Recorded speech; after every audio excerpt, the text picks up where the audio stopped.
कहानी शुरू होते ही सोम की लड़ाई 1917 के दौरान जहां युद्ध हो रहा था, तभी एक घायल फ्रांसीसी कप्तान को उसके पेट में 3 गोलियों के घाव के साथ एक मेडिकल टेंट में लाया जाता है।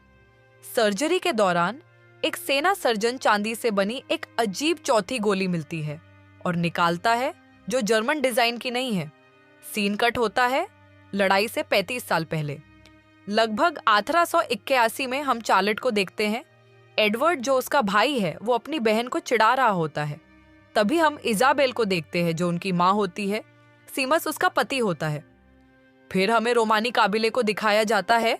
वो लोग काला जादू जानते थे। वो अपने कुल देवता को बहुत मानते थे। वो फ्रांस के गांव में बसे होते हैं। सीमस को देखते हैं, जो अपने सलाहकारों के साथ बैठा होता है। वो उसी रोमानी काबिले की बात कर रहे होते हैं। उनका मानना है कि वो जिस जमीन पे रह रहे हैं वो जमीन उनकी है, पर रोमानी काबिले का दावा है कि वो जमीन उनकी है। तब वो उन्हें डराकर हटाने का फैसला करते हैं। फिर अगले दिन वो सब अपने गुंडे भेजते हैं उन्हें हटाने के लिए। वो लोग रोमानी कबीले का कत्लेआम करते हैं और उनके टेंट में आग लगा देते हैं। सीन कट होता है, वो लोग कबीले की सरदार को मारने जा रहे होते हैं। वो उन्हें चेतावनी देती है, पर उन्हें रोमन भाषा नहीं आती थी, इसीलिए उसे जिंदा दफनाने के लिए तैयार होते हैं। फिर वो उसके बेटे का हाथ पैर काट के जिंदा ही क्रॉस पे टांग देते हैं। सरदार को चांदी के नुकीले दांतों के साथ जिंदा दफना दिया जाता है। इस घटना का सीमस नेतृत्व करता है। इसके तुरंत बाद सीमस के बच्चों को, चार्लोट को बिजूका और चांदी के नुकीले दांतों के बुरे सपने आते हैं और उसके साथ पूरे गांव के बच्चों के ये सपना आता है। फिर हम जॉन को देखते हैं, जो पैथोलॉजिस्ट होता है। वो रहने के लिए होटल में आया होता है। वो एक आदमी से पूछता है कि तुमने इस इलाके में बंजारों को देखा है क्या? वो आदमी उसे कुछ नहीं बताता। फिर वो एक पुलिस वाले से कुछ बातचीत करता है। सीन कट होता है एडवर्ड, जो अपनी तलवारबाजी की प्रैक्टिस कर रहा था, और वो भी उसी जगह पहुंचता है जहां बिजूका होता है और उसे भी वही दांत मिलते हैं। और वो उस सरदार को भी देखता है। फिर पता चलता है वो सपना देख रहा था। वो अपने घर के बाहर आ गया होता है। वो जोर जोर से चिल्ला रहा होता है। सब उसे अंदर ले जाते हैं। अगले दिन खेलते समय एक लड़का, जिसका नाम टिम्मी होता है, दूसरे बच्चों को बताता है कि उसे बिजूका की जगह पता है। बिजूका के पास पहुंचते हैं। वो कहता है, तुम सब कसम खाओ पहले कि ये बात किसी को नहीं बताओगे। वो लोग वहां पहुंचते हैं। तभी टिम्मी को चांदी के दांतों को खोदने की इच्छा होती है।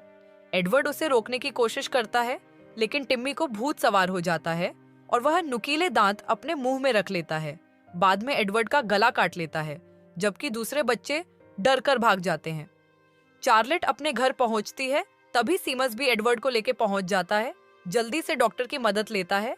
चार्लेट अपने घर पर नहीं बताती जो हुआ था, और रात में फिर से वही सपना देखती है और एडवर्ड बीमार हो जाता है। रात में एडवर्ड की चीखों से चार्लोट जाग जाती है और उसे अपने शरीर से निकलने वाली लकड़ी जैसी लताओं में फंसा हुआ पाती है।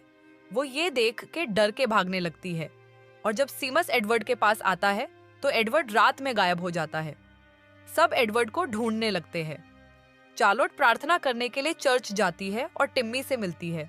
वो कहता है कि नुकीले दांत पहनने के बाद क्या हुआ उसे कुछ भी याद नहीं है। जब चार्लोट टिम्मी से पूछती है कि तुमने चांदी के दांतों का क्या किया, तो टिम्मी बताता है कि उसने उन्हें इस चर्च में छिपा दिया है। जब चार्लोट की नौकरानी अन्नाइस चार्लेट को खोजती है तो टिम्मी वहां से भाग जाता है। जैसे ही वो जंगल की तरफ भागता है तो उसे एडवर्ड दिखता है, तो वो उसे ढूंढने के लिए आगे बढ़ता है। एक जानवर उसका हाथ तोड़ देता है। फिर टिम्मी भागने लगता है। वो जानवर भी पीछा करता है। वो एक खाली झोपड़ी में पहुंच जाता है और सीन कट होता है जॉन मैकब्राइड और वही पुलिस वाले को देखते हैं जिसे सीम्स ने एडवर्ड को खोजने के लिए बुलाया होता है। सीमस से मिलते हैं और वो बताता है कि हालात बहुत बिगड़ गए हैं। फिर वो सब एडवर्ड को ढूंढ रहे होते हैं तो उन्हें टिम्मी की बॉडी मिलती है, जिसे बुरी तरह से मारा गया था। मोलियर यानी पुलिस को लगता है कि एडवर्ड के गायब होने का मतलब है कि उसे भी अब तक मार दिया गया होगा, इसीलिए वह वहां से चला जाता है। लेकिन जॉन सीमस की सहायता करने के लिए वहां रहने के लिए निवेदन करता है। वो सीमस के साथ बैठ के उस बारे में बात करता है और इजाबेल को कहता है कि एडवर्ड का कमरा दिखाने के लिए वो कमरे में जाता है और कमरे के साथ पूरे घर की जांच करता है। और जॉन फैसला करता है घर की खिड़कियां और दरवाजे सब बंद रहेंगे। और उसी रात जॉन भी वही सपना देखता है। उस रात सीमस के मनोर में एक अजीब भेड़िया जैसा जानवर आता है जो प्रवेश करने का असफल प्रयास करता है। फिर वो सीमस से कहता है, हमें इसका शिकार करना होगा। सीमस कहता है इसके बारे गांव के बुजुर्गों से बात करनी होगी। फिर सीन शिफ्ट होता है। गांव के बुजुर्गों से कहा जाता है कोई खेतों में नहीं जाएगा जब तक ये जानवर मारा नहीं जाता। लेकिन फिर अगले सीन में 3 गांव वाले खेतों में चले जाते हैं काम करने के लिए। एक आदमी को किसी चीज का एहसास होता है तो वो देखने चला जाता है। तभी वो जानवर एक आदमी को मार देता है। उस लड़की भी मारने वाला होता है। तभी वो आदमी उस लड़की को बचा लेता है, पर लड़की घायल हो जाती है। उसका नाम एनी होता है। वो गांव में पहुंच जाती है। फिर जॉन वारदात वाली जगह पर पहुंचता है। एनी के हमले से बच जाने की बात सुनकर जॉन तेजी से गांव की ओर जाता है, लेकिन पहले से ही बदल चुकी एनी को भागने से रोकने के लिए बहुत देर हो चुकी होती है। फिर जॉन उस जानवर को मारने के लिए पूरे गांव को चर्च में शिफ्ट करवाने की बात करता है। वो कहता है यहाँ रहना खतरे से खाली नहीं है। फिर सब चर्च में शिफ्ट हो जाते हैं। फिर अगले दिन जॉन उस जानवर के लिए जाल बिछा रहा था। वो जंगल से लेके गांव तक जाल बिछा देता है, और जब वो आराम कर रहा था तो वो उस जानवर को देख लेता है, और तभी वो जानवर भी जॉन पे हमला कर देता है। पर जानवर जाल में फंस के मारा जाता है। लाश को सीमस के पास लाता है और शव को चीर के देखता है। जीव को काटने पर एनी दिखाई देती है, जो गुस्से में चिल्ला रही है।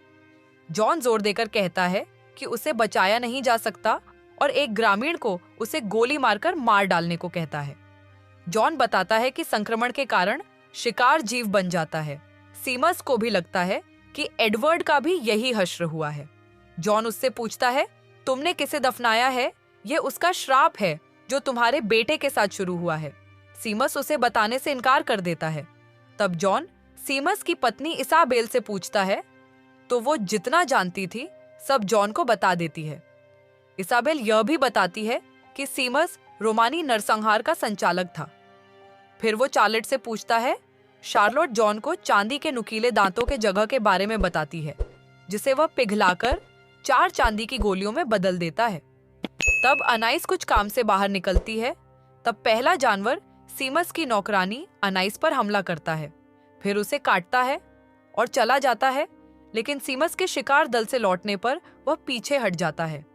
अनाइस अपने घावों पर पट्टी बांधती है और उन्हें छिपाती है। जॉन बालकनी में होता है तो जॉन को अनाइस के हमले के सबूत दिखाई देते हैं। तब जॉन उनसे पूछता है कि कोई गायब तो नहीं हुआ है। जॉन को लगता है फिर किसी को ले गया है, लेकिन सीन तो कुछ और ही है। फिर नौकरानी को पूछता है या नहीं। तब जॉन और सीमस में बहस हो जाती है। फिर सीमस को आवाज आ रही होती है। अनाइस के कमरे से वो देखने के लिए जाता है। अनाइस पूरी तरह बदल गई होती है। वो घात लगाकर बैठी होती है। जब वो अंदर आता है तो उस पे हमला हो जाता है और वहां की मोमबत्ती गिर जाती है और आग लग जाती है। दूसरी तरफ इजाबेल जॉन के पास जाती है और उससे सीमस के बारे में पूछती है। फिर सीमस उस जानवर को मार देता है, लेकिन इससे पहले वो कटा जाता है। सीमस भाग के दूसरी जगह जाता है और वो भी जॉन के सामने खुद को आग लगा लेता है। चार्लोट और इसाबेल को वापस लाते हुए बचते बचाते जॉन उन्हें चर्च में ले जाता है, जहां अन्य गांववासी हमलों से बचने के लिए शरण लिए हुए हैं। रात होती है, सब सो जाते हैं, तो इजाबेल प्रार्थना करती है। तभी उसे एडवर्ड की आवाज सुनाई देती है, जो उसे चर्च के बाहर से बुला रहा होता है। तब इजाबेल को कुछ समझ नहीं आता है। बैरिकेड हटा के दरवाजा खोल देती है, जिससे जानवर चर्च में घुस जाता है और गांव वालों का नरसंहार चालू कर देता है।